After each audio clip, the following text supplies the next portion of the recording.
Welcome to our YouTube channel ছাদার private idea. আজকে electrician ডিপার্টমেন্টের নতুন একটা টপিক নিয়ে এসেছি। আজকে আমাদের টপিক কি পাওয়ার ফ্যাক্টর। আজকে আমরা জানবো পাওয়ার ফ্যাক্টর কেন এত ইম্পর্টেন্ট এবং পাওয়ার ফ্যাক্টর কি। ঠিক আছে, শুরু করা যাক। আজকে পাওয়ার ফ্যাক্টর। পাওয়ার ফ্যাক্টরটা কি? পাওয়ার ফ্যাক্টর হলো cosine of angle between voltage and current is called power factor. মানে হচ্ছে একটা এসি সাইকেলের মধ্যে ভোল্টেজ এবং কারেন্টের যে কোসাইন অ্যাঙ্গেলের ডিফারেন্স হয় তাকে আমরা পাওয়ার ফ্যাক্টর বলি। পাওয়ার ফ্যাক্টর আমরা তিন রকমের পাই। কি কি? Unity power factor, lagging power factor আর লিডিং পাওয়ার ফ্যাক্টর। আমাদের এই তিনটে পাওয়ার ফ্যাক্টর জানার আগে আমাদের জানতে হবে যে লোড কত রকমের হয়, আমাদের ইলেকট্রিক্যাল লোড কত রকমের হয়। হ্যাঁ, ইলেকট্রিক্যাল লোড প্রথমে রেজিস্টিভ লোড আর ইন্ডাকটিভ লোড এবং ক্যাপাসিটিভ লোড। আমাদের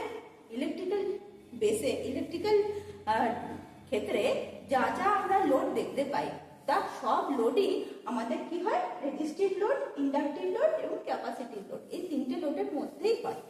হ্যাঁ, তো রেজিস্টিভ লোড কোনগুলো? রেজিস্টিভ লোড আমরা কোন জিনিসগুলোকে বলি? যেই ইলেকট্রিক অ্যাপ্লায়েন্সেস গুলো কি হয়? হিট প্রডিউস করে, যেমন হিটার, যেমন গিজার, প্রেস, এগুলো কি হচ্ছে? হিট প্রডিউস করে, সেগুলোকে আমরা কি বলি? Resistive load. দু নম্বর হচ্ছে ইন্ডাকটিভ লোড। ঠিক আছে, ইন্ডাকটিভ লোড কি জিনিস? ইন্ডাকটিভ লোড হচ্ছে একটা কয়েল, একটা কয়েলের মধ্যে যখন সাপ্লাই দিলে কি হয়? সেটা আমাদের ম্যাগনেটিক ফিল্ড উৎপন্ন করে।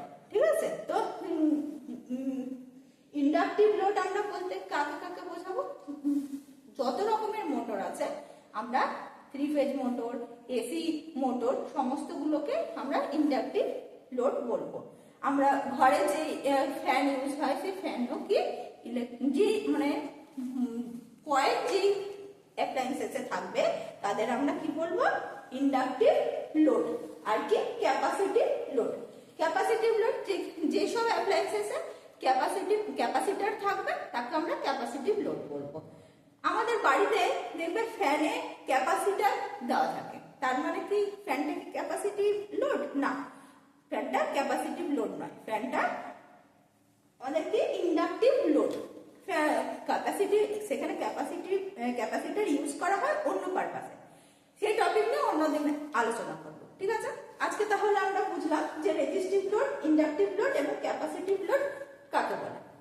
এবার আমরা দেখি unity power factor. Unity power ফ্যাক্টরটা কি?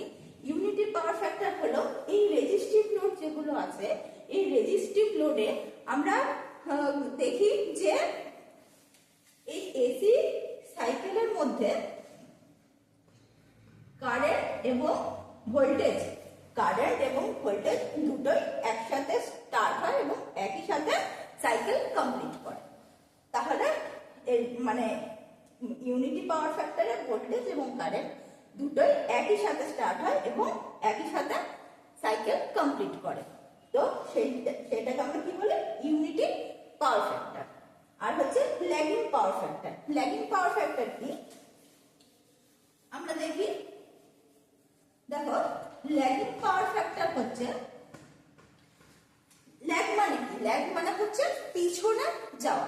ঠিক আছে, ল্যাগিং পাওয়ার ফ্যাক্টর হচ্ছে যখন ভোল্টেজ আগে যায় এবং কারেন্ট তার পেছনে যায়। কারেন্ট কি হয়? ভোল্টেজের পেছনে থাকে, মানে আগে ভোল্টেজ সাইকেলটা কমপ্লিট করে, তারপর কারেন্ট সাইকেলটা কমপ্লিট করে। অর্থাৎ কারেন্টটা ভোল্টেজের পেছনে থাকে, তাই সেটাকে কি বলে? Lagging power factor. আর কি হচ্ছে? Leading power factor. Leading power factor কি? লিডিং পাওয়ার ফ্যাক্টর হচ্ছে যখন ভোল্টেজ পেছনে থাকবে এবং কারেন্ট আগে থাকবে, মানে কারেন্ট আগে সাইকেলটা কমপ্লিট করবে এবং ভোল্টেজ তার পরে সাইকেলটা কমপ্লিট করবে, সেটাকে কি বলছি?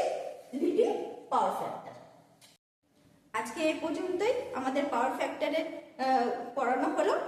এই পড়ানোতে পাওয়ার ফ্যাক্টর সম্পর্কে কারোর যদি কোনো কোয়েশ্চেন থাকে অবশ্যই তোমরা কমেন্ট করে জানাবে, আমরা তার রিপ্লাই করব। ভিডিওটি যদি ভালো লাগে লাইক কমেন্ট শেয়ার করবে।